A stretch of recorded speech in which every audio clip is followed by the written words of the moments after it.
मैं हूं आपके साथ पल्लवी राजपूत। कोरोना की स्थिति दिल्ली में काफी बेकाबू। खबरनामा, खबर से असर तक। नमस्कार, ये एनबी न्यूज के खास कार्यक्रम खबरनामा में आप सभी का स्वागत है। मैं हूं आपके साथ पल्लवी राजपूत। आइए रुक करते हैं खबरों का। कलवरी क्लास की तीसरी पनडुब्बी आईएनएस करंज आज यानी 10 मार्च को भारतीय नौसेना में शामिल हो गई है। अब इस एआईपी तकनीक को कलवरी श्रेणी की पनडुब्बियों में जोड़ा जाएगा। भारतीय नौसेना ने अब अपने सभी कलवरी क्लास के गैर परमाणु अटैक को एयर इंडिपेंडेंट प्रोपल्शन बदलने की योजना बनाई है। माना जा रहा है कि 2023 तक यह काम पूरा हो जाएगा। समुद्र में बढ़ती चीन की ताकत और उसके वर्चस्व को देखते हुए भारत ने भी अपनी तैयारी मजबूत कर ली है और नौसेना की ताकत में इजाफा करने के लिए भारत 6 परमाणु शक्ति चलित पनडुब्बियों को नौसेना में शामिल करने की योजना पर तेजी से काम कर रहा है। 8 मार्च यानी सोमवार को डीआरडीओ ने मुंबई में एयर इंडिपेंडेंट प्रोपल्शन तकनीक का परीक्षण किया। इस परीक्षण को एक बड़ा कदम माना जा रहा है क्योंकि यह तकनीक भारतीय पनडुब्बियों को समुद्र के भीतर और भी अधिक घातक बना देगी। एआईपी तकनीक पनडुब्बी को पानी के नीचे अधिक समय तक रहने की इजाजत देता है और एक परमाणु पनडुब्बी की तुलना में इसे शांत रखते हुए उपसतह के प्लेटफॉर्म को और अधिक घातक बनाता है। इसका मतलब है कि यह दुश्मनों को चकमा देने में सफल होगा।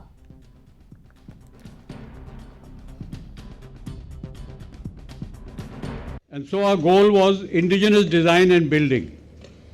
Our efforts have resulted in somewhat mixed evolution of submarine know-how. But it has also given us rich insights into British, Russian, German and French submarine technologies and processes. We now design and build nuclear submarines from national know-how and industrial resources. The first of these, Arihant, has enhanced our ability to look to significant improvements in follow-on vessels. When I started school, I walked barefoot to school with other boys, wrote on wooden boards called takhti with ink and reed pens that we made ourselves at home. Most girls didn't go to school at all. Today, children attend online classes on mobile devices. We live in an India launching numerous satellites, building nuclear submarines, and manufacturing vaccines for the world.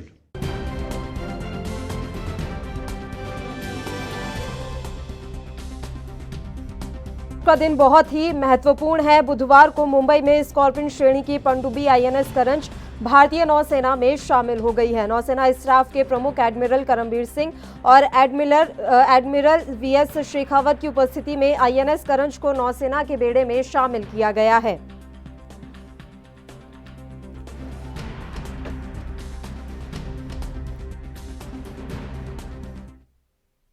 और इस मसले पर चर्चा के लिए साथ ही INS करंज की उपयोगिता और इसके महत्व को समझाने के लिए इस समय रक्षा विशेषज्ञ प्रफुल्ल बख्शी जी हमारे साथ लाइव जुड़े हैं। उनका रुख कर लेते हैं। सर, स्वागत है आपका एएनपी न्यूज पर। मेरा सीधा सा सवाल है सर, आईएनएस करंज आज नौसेना में शामिल हो गया है, क्या कुछ इसकी खूबियां हैं और किस तरीके से ये दुश्मनों को डराने में कामयाब रहेगा? देखिए, आईएनएस करंज जो सबमरीन है, ये ऐसा है कि हमें पता होना चाहिए सबमरीन का कार्य क्या होता है। बेसिकली सबमरीन जब होती है वो अपने समुद्र के स्थल से नीचे ऑपरेट करती है और जहाँ से दुश्मन आ रहे होते हैं, दुश्मन के जहाज, तो उनको नेस्तनाबूद करना, उनको डायरेक्ट टॉर्पीडो तो नॉर्मल वेपन है, उनके पास मिसाइल्स होती हैं, अंडर वाटर लॉन्च मिसाइल उससे होती है, सरफेस पे आके वो मिसाइल लॉन्च कर सकते हैं, पृथ्वी श्रेणी की missile surface to surface missile launch हो सकती है, बराक मिसाइल लॉन्च हो सकती हैं जो, और एंटी एयरक्राफ्ट मिसाइल लॉन्च हो सकती हैं। अब कई तरीके की मिसाइल है जो लॉन्च हो सकती हैं, यहाँ तक कि कई कंट्रीज हैं उनके मिसाइल भी लॉन्च हो सकती हैं सबमरीन से। तो short range ballistic missiles, long range ballistic missiles, cruise missile, sea skimming cruise missiles, ये सारी की सारी हो सकती हैं। जो करंज जो हमारे बेड़े में शामिल हो रहा है, ये बेसिकली इसी चीज से करेक्शन है इसका। और यही आईएनएस करंज जो है अब बेड़े में आया है। हमारे पास सबमरीन की बहुत कमी है, चाइना के अगर संदर्भ में देखा जाए, चाइना के पास न्यूक्लियर सबमरीन बहुत हैं जी। और न्यूक्लियर सबमरीन जो होती हैं वो न्यूक्लियर पावर्ड होती हैं, उनका बहुत ही महत्व होता है। वो बहुत लॉन्ग रेंज तक अंडर वाटर रह सकती हैं। उनको चार्जिंग के लिए ऊपर नहीं आना पड़ता, उनकी बैटरी को चार्जिंग के लिए स्तर पे नहीं आना पड़ता। 6 महीने से अधिक वो अंडर वाटर रह सकती हैं। तो ये जो है खूबियां इस ऐसी सबमरीन्स की। अब हमें देखना होगा कि हमारे पास इसको बनाने की क्षमता कितनी है। अभी तो देखिए, एक सबमरीन बनाना एक बात है, और कितनी हम रिप्लिका बना सकते हैं। और क्योंकि हमारे को इस समय चाइना को फॉलो करने के लिए, चाइना के पास हमारे से 3 गुना ज्यादा सबमरीन की शक्ति है, और उन्होंने पाकिस्तान को दिया है। पाकिस्तान गोदार पोर्ट के अंदर चाइना को दे दिया है। गोदार पोर्ट अरेबियन सी में है, और वो पाकिस्तान की चाइना की न्यूक्लियर सबमरीन अंडर वाटर आके वहां पे डॉक हो सकती हैं। तो मतलब चाइना की मेन लैंड से गदार कनेक्टेड है। तो आप सोच लीजिए, चाइनीज सबमरीन आपके वेस्ट में, आपके ईस्ट में, आपके साउथ में, हर जगह पहुंच सकती हैं। पर आपकी जो एक आपके पास जो एस है इक्का, वो यह है कि चाइना के आना पड़ता है मलक्का स्ट्रेट से होकर साउथ चाइना सी से क्रॉस करते हुए। अभी भारत जो है क्वाड को ज्वाइन कर रहा है। क्वाड का मतलब है Australia, England, Australia, Japan, America, India, ये मिलके अब ये एक किस्म से चाइना के अगेंस्ट गठबंधन बना रहे हैं, और उसका मिलिटराइजेशन होने वाला है, यानी कि उसकी मिलिट्री शक्ति बनाने वाली है। ऐसी सबमरीन्स खासकर जो अमेरिका के पास में है और जापान के पास में भी है, और हमारे पास ये है, चाइना को सामना इकट्ठा करेंगे। क्योंकि चाइना इस समय बहुत शक्तिशाली बन रहा है, और उसने चारों साउथ चाइना सी में आइलैंड्स के ऊपर ऑक्यूपाई कर दिया है। बाकी शिप्स को आने से रोक रहा है, उनके तिजारत को रोक रहा है, उनके फिशिंग एरियाज को रोक रहा है। तो ये सारी की सारी चीजें हैं। भारत इसमें योगदान देगा, और योगदान देने के लिए हमें सबमरीन्स की जरूरत पड़ेगी। बिल्कुल, और इनकी संख्या और भी ज्यादा बढ़ाने की जरूरत है। सर, लगातार आप हमारे साथ ऐसे ही जुड़े रहिए। बुलेटिन में हम बस एक छोटे से ब्रेक के लिए यहाँ पर रुक रहे हैं, फौरन हाजिर होंगे।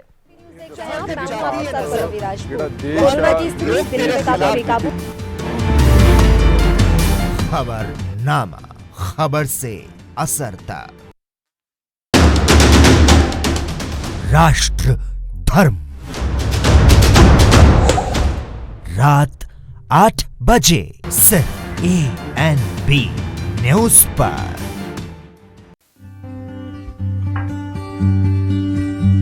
क्या बात है मनोहर, हम तो आए थे तुमसे गपशप करने के लिए, मगर तुम्हारा ध्यान तो कहीं और है। क्या बात है, सब ठीक तो है ना?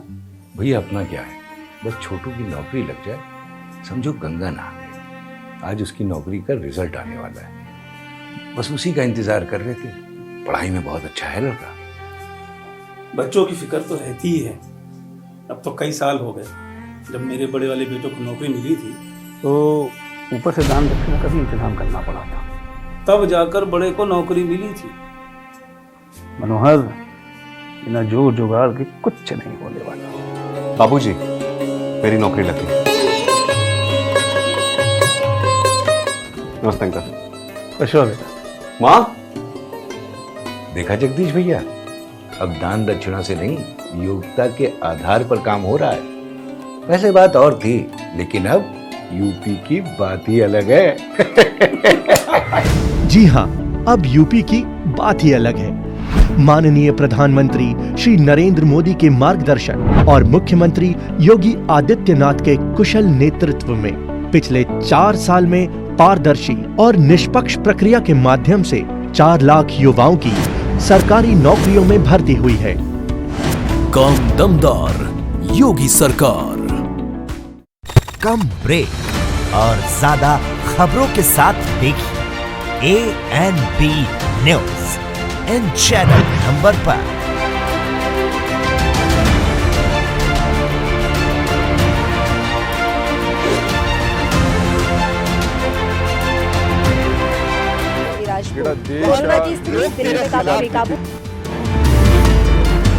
खबरनामा, खबर से असर तक। ब्रेक के बाद एक बार फिर से आप सभी का स्वागत है। आईएनएस करंज के बारे में हम बात कर रहे हैं। आईएनएस करंज को आज नौसेना में शामिल कर लिया गया है। इसकी शक्ति और खूबियों को समझाने के लिए प्रफुल्ल बख्शी जी लगातार हमारे साथ लाइव जुड़े हुए हैं, उनका रुख कर लेते हैं। सर, एक सवाल और है, चौथी पनडुब्बी आईएनएस वेला का भी समुद्री ट्रायल किया जा रहा है। आईएनएस वेला क्या है, किस तरह की इसकी खूबी है, और जैसा कि आप बता रहे थे हमें और भी ज्यादा सबमरीन्स की जरूरत पड़ेगी, तो आईएनएस वेला उसमें कितना योगदान दे सकता है?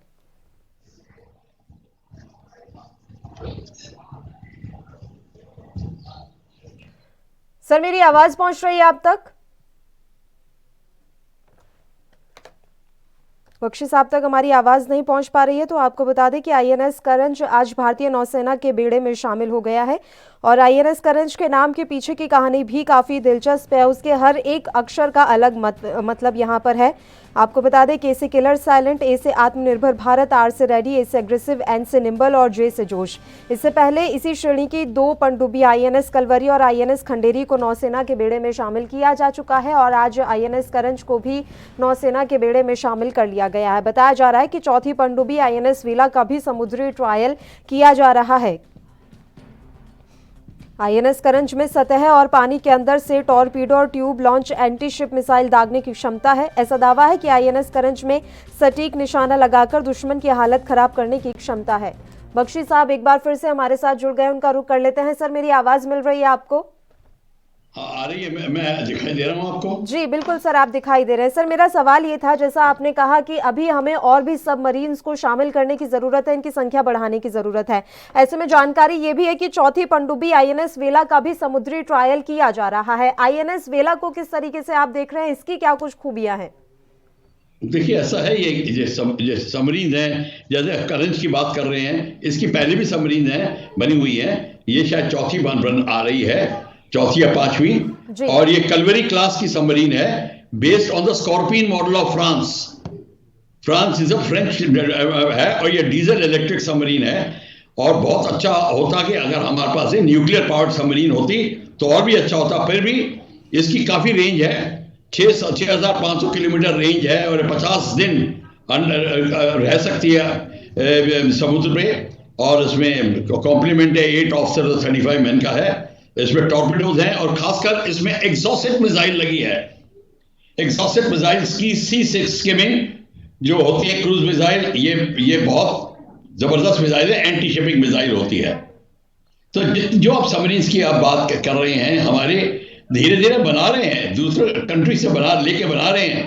पर जैसे मैंने आपको बताया कि ये हमारे जो एक एक करके सबमरीन बनाना ठीक है, पर जब तक हम काफी तादाद में हमारे पास सबमरीन नहीं होगी, क्योंकि east west coast, southern coast और हमारी फ्लीट जो बाहर जा रही है साउथ चाइना सी वगैरह में, सबके लिए हमें चाहिए होगी। एट द मोमेंट हमारे को कम से कम जितनी सबमरीन हैं उससे 3 गुना हमें और चाहिए। बिल्कुल, अभी भी 3 गुना सबमरीन्स की जरूरत यहाँ पर पड़ती हुई दिखाई दे रही है। सर, आप लगातार हमारे साथ जुड़े रहिए। हम अपने दर्शकों को एक जानकारी दे दें कि करंज जो आज शामिल की गई है, ये बहुत ही ज्यादा भूमिका निभाने वाली है। जैसा कि वैज्ञानिकों ने भी जानकारी दी है कि इस सबमरीन के कारण नौसेना की जो शक्ति है वो और भी ज्यादा बढ़ जाएगी। एक छोटे से ब्रेक के लिए रुक रहे हैं, फौरन हाजिर होंगे।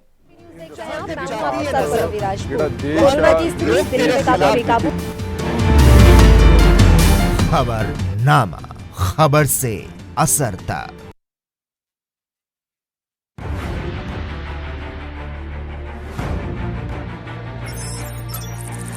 खबर चाहे सियासत की हो या सरकार की, खबर चाहे भ्रष्टाचार की हो या गुनहगार की,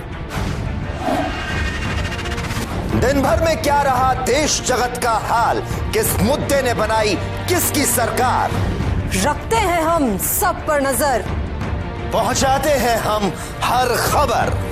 हम हैं ANB न्यूज।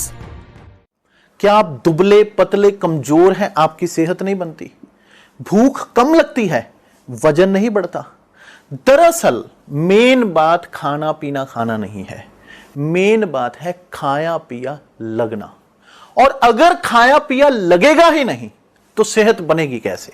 इसलिए हमारी संस्था सन्यासी आयुर्वेदा ने एक ऐसी दवा बनाई है जो कि आपके पाचन तंत्र को, आपके लीवर सिस्टम को ठीक करने का काम करती है, ताकि आप जो भी खाएं उसका पूरे का पूरा निचोड़ आपके शरीर को लगे, आपकी भूख बढ़े, खाया पिया सही से लगे, नया खून बने, हड्डियों में जान आए, वजन बढ़े, ताकत बढ़े, चेहरे पर नूर आए और आप मोटे तगड़े खूबसूरत पर्सनैलिटी के मालिक बन जाएं।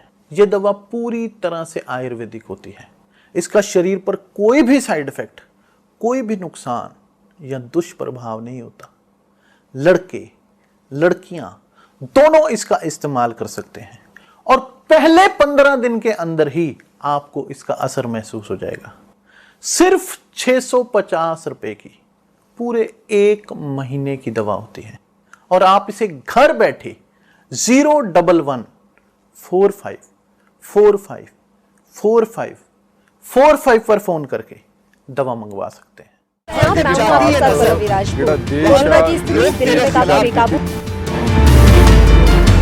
खबरनामा, खबर से असर तक। ब्रेक के बाद एक बार फिर से आप सभी का स्वागत है। आईएनएस करंज के बारे में हम बात कर रहे हैं। बख्शी जी लगातार हमारे साथ लाइव जुड़े हुए हैं, उनका रुख कर लेते हैं। सर, मेरा आखिरी सवाल है, हालांकि आप ये बात कह चुके हैं कि अभी हमें सबमरीन्स की संख्या बढ़ाने की जरूरत है, लेकिन जिस तरीके से ये सबमरीन आई है, मेक इन इंडिया पर आप देख पा रहे हैं कि जोर दिया जा रहा है और इस गवर्नमेंट में लगातार रक्षा के क्षेत्र में हम आत्मनिर्भर हो रहे हैं।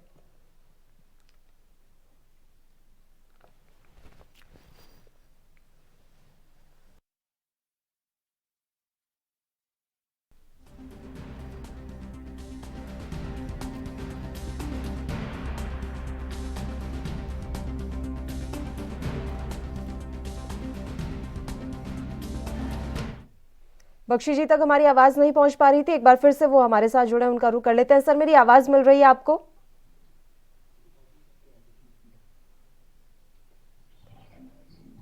सर, मेरी आवाज मिल रही है आपको? बख्शी जी तक हमारी आवाज नहीं पहुंच।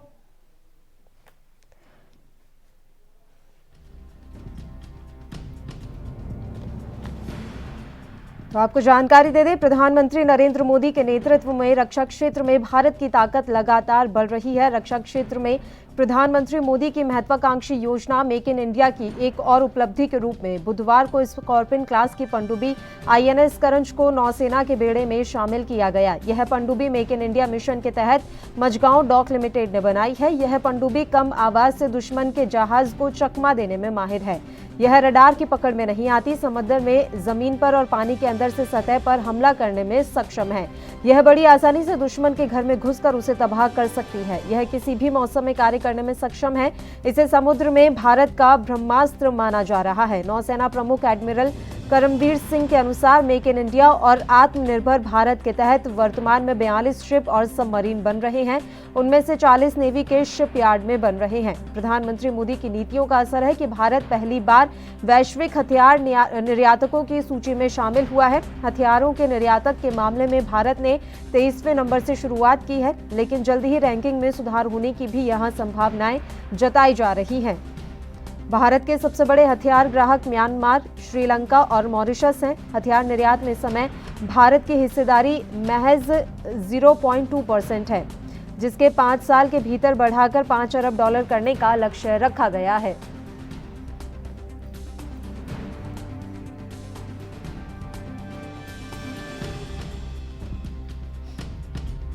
इसके अलावा भारत 18 देशों को बुलेट प्रूफ जैकेट निर्यात कर रहा है। 15 कंपनियों को बुलेट प्रूफ जैकेट बनाने के लिए लाइसेंस दिया गया है।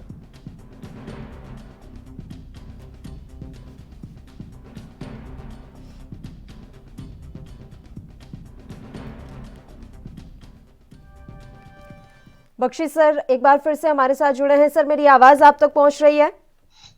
हाँ, आ रही है, अब आवाज आ रही है।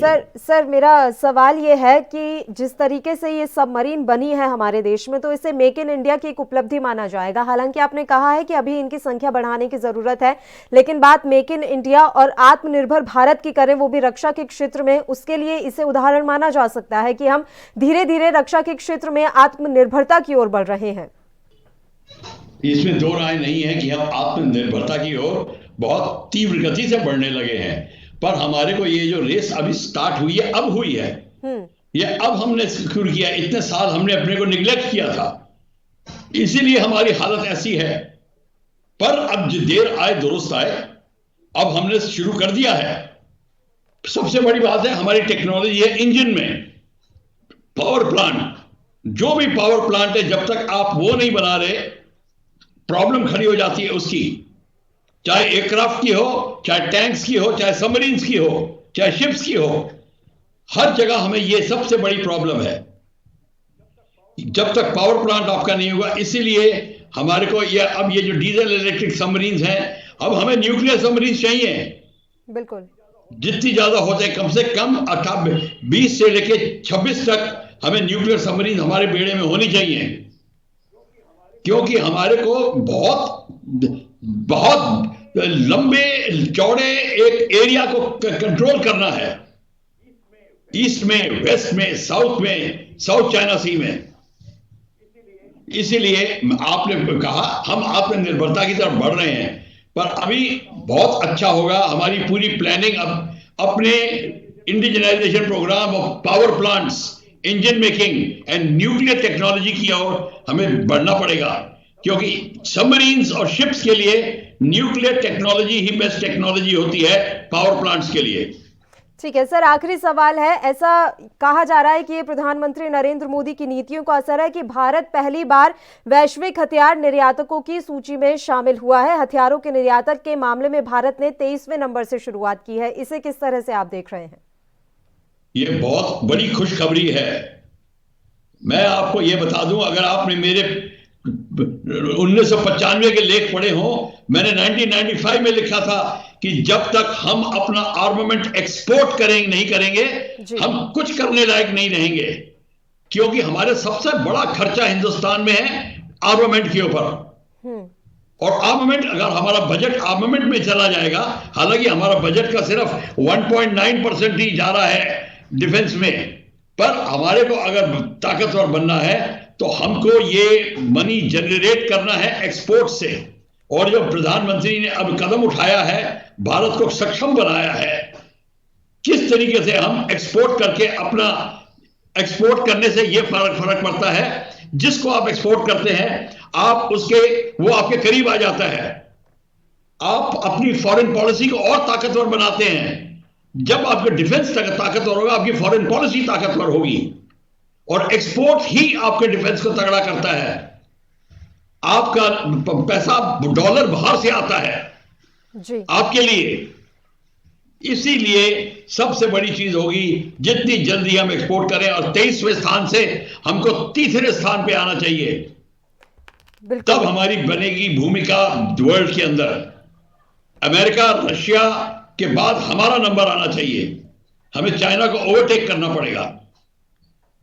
बिल्कुल सर, और जल्दी ही ये हो भी जाएगा, ऐसी संभावनाएं जताई जा रही हैं कि 23वें नंबर से जो हमने शुरुआत की है, जल्दी ही हम कुछ अच्छे नंबर्स पर पहुंच जाएंगे। रैंकिंग में सुधार की संभावना जताई जा रही है। शुक्रिया सर, आप हमारे साथ जुड़े, तमाम चर्चा के लिए इतने अहम मुद्दे पर आपने अपना समय हमें दिया। तो आपको बता दें कि जिस तरह से आज सबमरीन हमारे भारतीय नौसेना के बेड़े में शामिल हुई है, उससे ये संभावनाएं जताई जा रही हैं कि आने वाले समय में हमारा जो नौसेना का बेड़ा है वो और भी ज्यादा मजबूत हो जाएगा। हालांकि 42 सबमरीन बननी है, जिसमें से 40 हमारे यहाँ ही बन रही है, तो ये काफी खुशी की बात है। चलिए अगली खबर का रुख कर लेते हैं। कोरोना संकट काल के बाद उभर रही दुनिया किस रफ्तार के साथ आगे बढ़ेगी, उस पर मंथन करने के लिए 12 मार्च को एक अहम बैठक होने जा रही है। भारत, अमेरिका, जापान और ऑस्ट्रेलिया के समूह को क्वाड की शुक्रवार को वर्चुअल मीटिंग होनी है।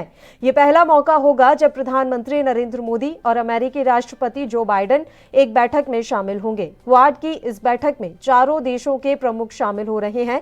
ऐसे में ये बैठक काफी खास होने जा रही है। बाइडेन प्रशासन ने इस समूह को तरजीह देने की बात कही थी। ऐसे में अब ये मीटिंग हो रही है, जिसमें भारत के प्रधानमंत्री नरेंद्र मोदी, अमेरिकी राष्ट्रपति जो बाइडेन, ऑस्ट्रेलिया के प्रधानमंत्री स्कॉट मॉरिसन, जापानी प्रधानमंत्री योशिहिदे सुगा भी शामिल होंगे। गौरतलब है कि बीते कुछ वक्त में जिस तरह से चीन के खिलाफ दुनिया के कई देश खुलकर सामने आए हैं और भारत के साथ चीन का जो विवाद रहा है, उसके बाद ऐसे ग्रुप मजबूत हुए हैं। क्वाड में खास बात यह है कि चारों सदस्य देश ही चीन के खिलाफ बयान देते आए हैं। यही कारण है कि बीते दिन चीन की ओर से बयान दिया गया था कि भारत को चीन के साथ बातचीत जारी रखनी चाहिए और कोई भी मसला द्विपक्षीय स्तर पर ही निपटाना चाहिए। चीन इससे पहले भी अमेरिका के साथ भारत की नजदीकी पर सवाल खड़ा करते रहा है और भारत पर अमेरिकी प्रोपेगेंडा के आधार पर आगे बढ़ने का आरोप लगाया गया है।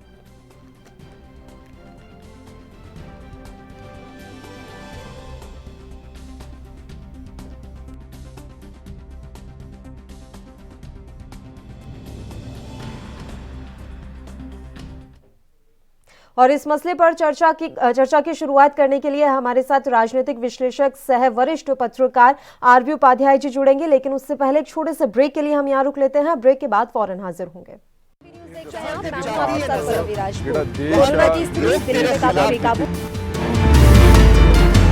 खबरनामा, खबर से असर तक। कम ब्रेक और ज्यादा खबरों के साथ देखिए ANB news in channel number पर।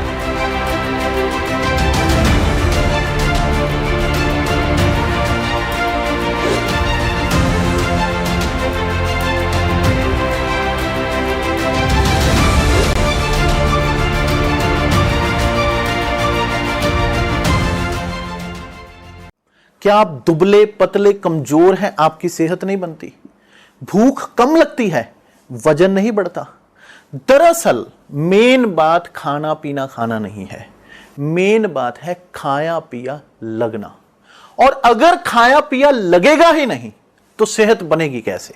इसलिए हमारी संस्था सन्यासी आयुर्वेदा ने एक ऐसी दवा बनाई है जो कि आपके पाचन तंत्र को, आपके लीवर सिस्टम को ठीक करने का काम करती है, ताकि आप जो भी खाएं उसका पूरे का पूरा निचोड़ आपके शरीर को लगे, आपकी भूख बढ़े, खाया पिया सही से लगे, नया खून बने, हड्डियों में जान आए, वजन बढ़े, ताकत बढ़े, चेहरे पर नूर आए और आप मोटे तगड़े खूबसूरत पर्सनैलिटी के मालिक बन जाएं।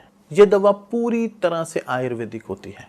इसका शरीर पर कोई भी साइड इफेक्ट, कोई भी नुकसान या दुष्प्रभाव नहीं होता। लड़के लड़कियां दोनों इसका इस्तेमाल कर सकते हैं और पहले 15 दिन के अंदर ही आपको इसका असर महसूस हो जाएगा। सिर्फ 650 रुपए की पूरे 1 महीने की दवा होती है और आप इसे घर बैठे 01145454545 पर फोन करके दवा मंगवा सकते हैं।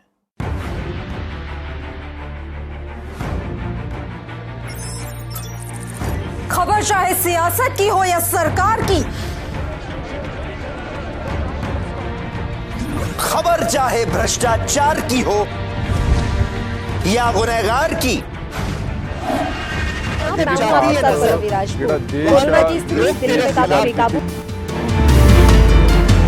खबरनामा, खबर से असर तक। ब्रेक के बाद एक बार फिर से आप सभी का स्वागत है। क्वाड की बैठक के बारे में हम बात कर रहे हैं और इस समय आरबी उपाध्याय जी लाइव हमारे साथ जुड़ गए हैं। आरबी उपाध्याय जी, स्वागत है आपका ANB न्यूज पर। सर, क्वाड की पहली बैठक होने जा रही है 12 मार्च को, वीडियो कॉन्फ्रेंसिंग के जरिए ये बैठक होगी। खास बात यह है कि जो बाइडेन इस बैठक में शामिल होने वाले हैं। किस तरीके से आप देख रहे हैं पहली बार एक मंच पर जो बाइडेन और प्रधानमंत्री नरेंद्र मोदी? देखिए, पहली बार है, लेकिन जो हमारे रिश्ते हैं अमेरिका के साथ वो अभी तक बहुत आगे बढ़े। अब उनमें जब भी वहां इलेक्शन हुआ है, नई सरकार आई है, तो डेफिनेटली उन संबंधों को रिव्यू करने की जरूरत है। और भारत अपने आप में सक्षम है और अमेरिका जानता है कि भारत का साथ देके या भारत को साथ रख के वो इस क्षेत्र में अपना जो दबदबा है उसको कायम रख सकता है। मान लीजिए चाइना की बात करें तो जिस तरीके से चाइना अपना एक विश्व शक्ति बनने का सपना संजोए हुए है और समय समय पर अमेरिका को जिस तरीके से एक चुनौती देता है, तो वहां अमेरिका को भारत की खास जरूरत है। जो बाइडेन अभी जिस तरीके से भारत ने रिएक्ट किया है। और देखिए कोरोना काल में भी आप देखेंगे कि भी अपनी स्वदेशी वैक्सीन और दूसरे देशों को देना, तो हर क्षेत्र में कहीं ना कहीं अपनी एक पहचान कायम की है। और नरेंद्र मोदी देखिए किस तरीके से संबंधों को आगे बढ़ाएंगे, ये उनकी भी कहीं ना कहीं परीक्षा हो। क्यों अभी तक ये कहा जाता था कि भी बाइडेन के साथ इनकी बन पाएगी, एक प्रश्न चिन्ह लगा हुआ था। तो पहली मुलाकात में ये सब चीजें कहीं क्लियर होंगी और किस रास्ते पर दोनों देशों के संबंध जाएंगे, ये इस बातचीत के ऊपर निर्भर करेगा।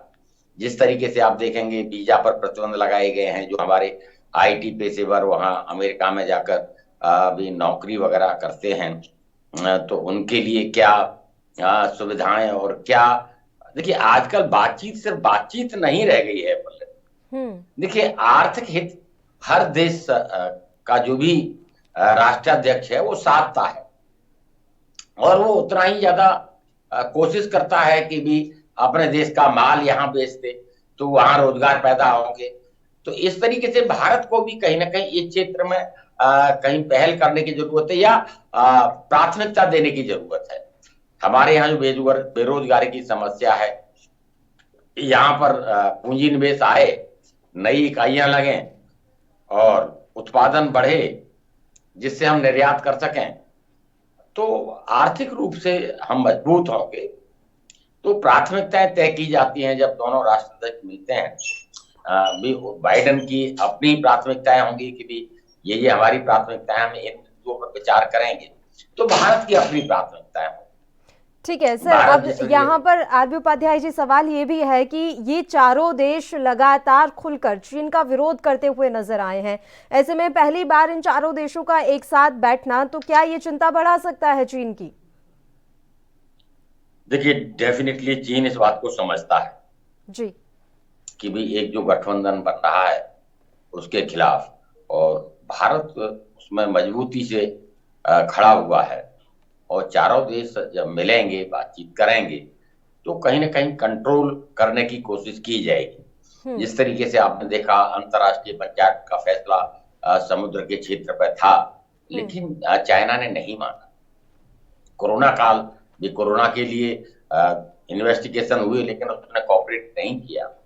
आज विश्व की अर्थव्यवस्था और जनमानस जिस तरीके से आहत और परेशान है, तो कहीं ना कहीं प्रश्न चिन्ह चाइना के ऊपर लगा है। और देखिए एक और एक 11 होते हैं, तो 4 देश मिलकर जब किसी भी देश के खिलाफ उसको कंट्रोल में करने के लिए कदम उठाएंगे, तो चीन का चिंतित होना स्वाभाविक है। क्यों, जिस तरह से विस्तारवादी नीति चाइना की रही है, वो अपनी नीतियों से इतर जाके जो भी पड़ोसी देश हैं उन सबको कब्जा करने की कोशिश करता है। जो विस्तारवादी नीति का एक जीता जागता उदाहरण भारत के साथ भी आपने पेंगोंगले के इलाके में और यहाँ देखा आपने, और भारत ने मुंहतोड़ जवाब दिया, मजबूती के साथ खड़ा रहा, तो उसे वापस जाना पड़ा। अभी तक जो उसकी नीति होती थी पल्लवी, वो ये होती थी 4 कदम आगे बढ़ेंगे, 1 कदम पीछे हट जाएंगे, तो 3 कदम फिर भी फायदे में रहे। बिल्कुल। तो भारत ने पहली बार, उसे उम्मीद नहीं थी, लेकिन जिस तरीके से विश्व पटल पर उसे सहयोग मिला है भारत को, उससे भी चीन कहीं ना कहीं चिंतित है। और स्वाभाविक है, उसे डर सताता है कि अगर इस इलाके में कोई अगर उसे चैलेंज दे सकता है तो वो भारत है।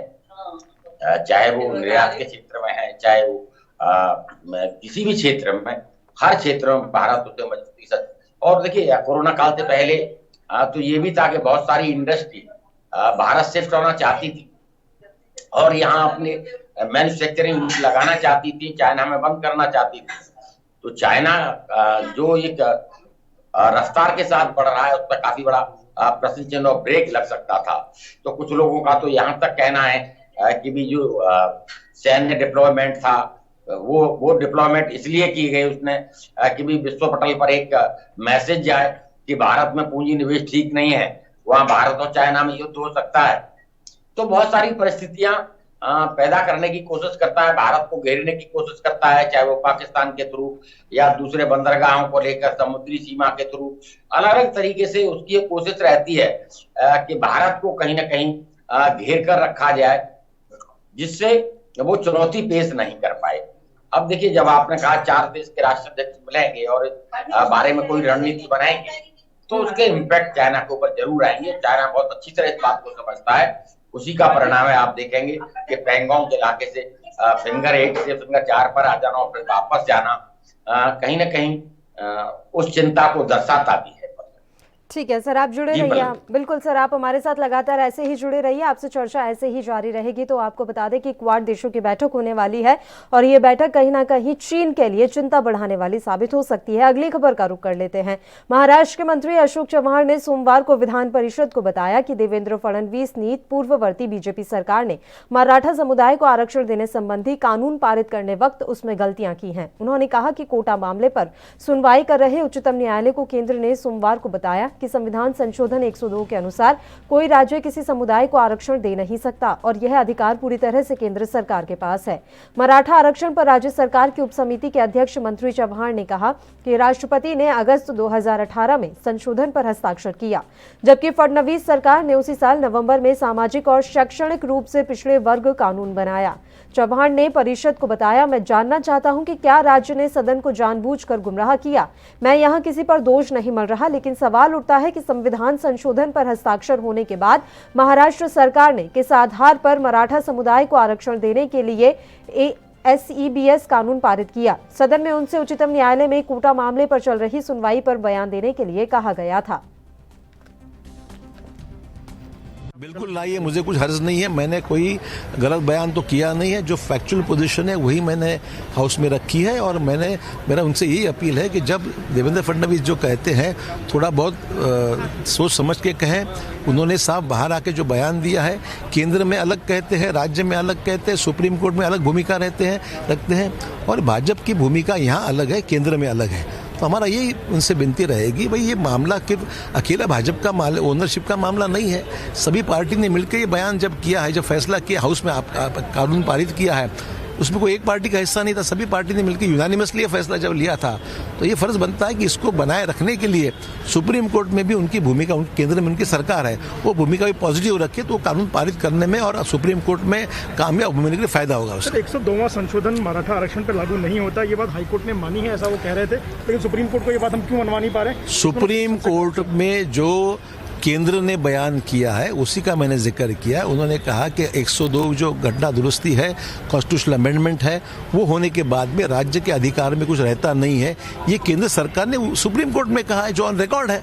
सर, एमबीए के सहयोगी हैं, हम चाहते हैं कि भाई बिल्कुल राज्य को अधिकार रहने चाहिए और राज्य ने जो फैसला किया है वो सब उसमें मदद कर रही है, हमारी भूमिका है। मुस्लिम आरक्षण को लेकर अबू आजमी ने कहा कि आप सरकार आई तो आपकी भूमिका थी कि मिलना चाहिए, और आप 1.5 साल होने के बाद सरकार को कुछ कदम नहीं उठाएंगे। देखिए, पहले आरक्षणों के कई मामले आजकल कोर्ट में दर्ज है। पहले मराठा आरक्षण का फैसला जितना जल्दी होता है उसी के बाद ही इस चीज को भी हम लोग हाथ में लेंगे। आज मराठा आरक्षण के संदर्भ में सम्माननीय मंत्री अशोक चव्हाण जी ने पूरे तरीके से झूठी बातें सभागृह में रखी। जो चीज़ें अटॉर्नी जनरल साहब ने नहीं कही वो चीज़ें भी उनके मुंह में डालने का प्रयास किया और इसलिए मैंने उनके खिलाफ विशेष अधिकार हनन का प्रस्ताव रखने की सूचना दी है और उस प्रकार से मैंने परमिशन भी मांगी है। आज जो उन्होंने कहा है, हमारे मंत्री जी को ये पता ही नहीं कि जो कानून हमने तैयार किया वो 102वें अमेंडमेंट के पहले तैयार किया है और उस तैयार कानून में केवल हमने अमेंडमेंट की है और इसलिए कानून रेट्रोस्पेक्टिवली 102 से बाधित नहीं होता। हमारे मंत्री जी को ये भी पता नहीं है कि यही मुद्दा हाईकोर्ट में आया था और हाईकोर्ट ने 2 पेज उसके ऊपर लिखे हैं और 102 से ये कानून बाधित नहीं होता, ऐसा हाईकोर्ट ने बहुत स्पष्ट शब्दों में कहा है। बावजूद उसके ये जिस प्रकार की बातें कही गई और उसके बाद सत्ता पक्ष ने विरोधी पक्ष को बोलने नहीं दिया, इससे सीधा सीधा ये ध्यान में आता है कि सत्ता पक्ष को हमारे ज़माने में जो रिजर्वेशन मराठा समाज को हमने दिया था उस कानून को निरस्त करना है और उसका ठीकरा केंद्र सरकार के सिर पर फोड़ना है और इसीलिए इस प्रकार की गलत बातें बताई जा रही है। मैंने विशेष अधिकार आरपी उपाध्याय जी का रुख कर लेते हैं इस मसले पर भी चर्चा के लिए। आरपी उपाध्याय जी, महाराष्ट्र में इस समय मराठा आरक्षण को लेकर बवाल मचा हुआ है। विधानसभा में लगातार जोर शोर से इस मसले को उठाया जा रहा है। पूरा मसला सर आप समझते हैं, आप किसकी और कहां गलती देख रहे हैं? क्या वाकई में केंद्र सरकार की गलती थी? क्या वाकई में पूर्ववर्ती महाराष्ट्र की बीजेपी सरकार की इसमें गलती थी? देखिए पल्लवी, कोई किसी की गलती बताए, लेकिन समय समय पर राज्य कोशिश करते हैं आरक्षण का फॉर्मूला बदलने की, लेकिन सुप्रीम कोर्ट ने एक तय सीमा के अंदर आरक्षण को स्वीकृति दी है और उसको तोड़ना, उसके अलावा और आरक्षण देना वो जस्टिफाई नहीं। और सभी राज्य सरकारें जानती हैं कि भी अगर हम आरक्षण देंगे, चाहे वो मराठा आरक्षण हो, चाहे वो जाट आरक्षण हो, चाहे वो हरियाणा में आरक्षण, तो देखिए अलग अलग जगह आरक्षण देने की कोशिश की जाती है और ये जानते हुए कि हम आरक्षण दे देंगे लेकिन ये सुप्रीम कोर्ट में टिकेगा नहीं और कोर्ट उसे निरस्त कर देगा। लेकिन वोट के फायदे के लिए कहीं ना कहीं आरक्षण को औजार के रूप में प्रयोग में लाया जाता रहा है और अभी भी कोशिश की जाती है। देखिए आरक्षण कोई रेमेडी नहीं है पल्लवी। बिल्कुल। देखिए आप शिक्षित करिए और उसे इस लायक बनाइए कि वो अपनी जगह बनाए। आरक्षण की बैसाखी समझ से परे है और वैसे भी सरकारी नौकरी है कहां पर पल्लवी? कितनी सरकारी नौकरियां, और उसमें अगर प्रतिभा का सम्मान नहीं होगा तो प्रतिभा का पलायन होगा। बिल्कुल। जो किसी भी देश के हित में नहीं। तो इन सब चीजों की मर्यादाएं हैं, उन मर्यादाओं को समय समय पर राज्य सरकारें और पॉलिटिकल पार्टियां लांघती हैं और कोर्ट फिर उन्हें दुरुस्त करता है। तो सुप्रीम कोर्ट में जब मामला जाता है तो वो उन चीजों को एग्जामिन करता है कि भी क्या इसके आधार थे, क्या आधार थे। तो आरोप प्रत्यारोप अलग है, लेकिन आरक्षण कहीं ना कहीं नियमों में बंधा है और उन नियमों का सम्मान करना चाहिए और न्यायपालिका का सम्मान करना चाहिए। आरक्षण के नाम पर वोट लेना या झूठा आरक्षण लागू कर देना, मैं नहीं समझता किसी भी पॉलिटिकल पार्टी या किसी भी राज्य के हित में होगा।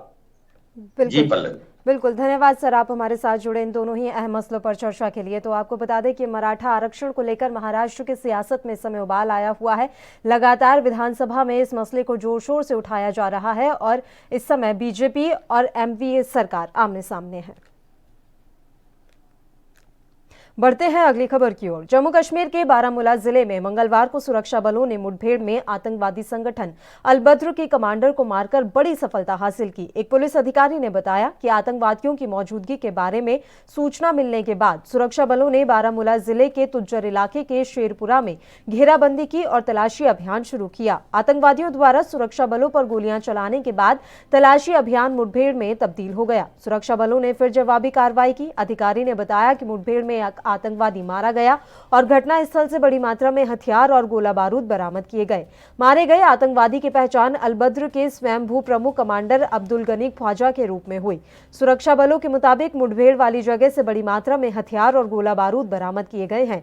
इस पूरी सामग्री की जांच को भेज दिया गया है। आईजीपी कश्मीर विजय कुमार ने बिना किसी नुकसान के अलबद्र के कमांडर अब्दुल गनी ख्वाजा मारे जाने को सुरक्षा बलों के लिए एक हौसला बढ़ाया है और तारीफ की है। इसके अलावा पुलिस ने एक सैन्य काफिले के अलावा म्यूनिसिपल कमेटी पंपोर की इमारत को उड़ाने की साजिश रच रहे एक आत्मघाती समेत 7 नए आतंकियों को गिरफ्तार किया है। लश्कर और जैश से जुड़े इन आतंकियों के पास से 2 शक्तिशाली आईईडी और वाहन बम के लिए तैयार की जा रही एक कार भी बरामद की है।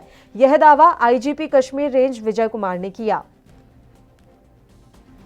सोपुर पुलिस गई मौके पर, जो ही कॉर्डर लगाने का प्रयास किया गया, अंदर से फायर आया, इनकाउंटर शुरू हो गया।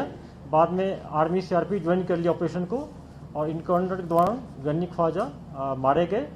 और वहाँ से हम लोग को जैसा खबर मिला है कि 2 टेररिस्ट कॉर्डर लगने के टाइम भाग गए थे। इसका बैकग्राउंड यह है कि 2000 में ये पाकिस्तान गया था ट्रेनिंग करने के लिए, फिर 2002 में वापस आया और 5 साल तक एक्टिव रहा। और खबरनामा में फिलहाल के लिए इतना ही। मुझे दीजिए इजाजत। देश प्रदेश की तमाम ताजा खबरों के लिए आप बने रहिए हमारे साथ। नमस्कार।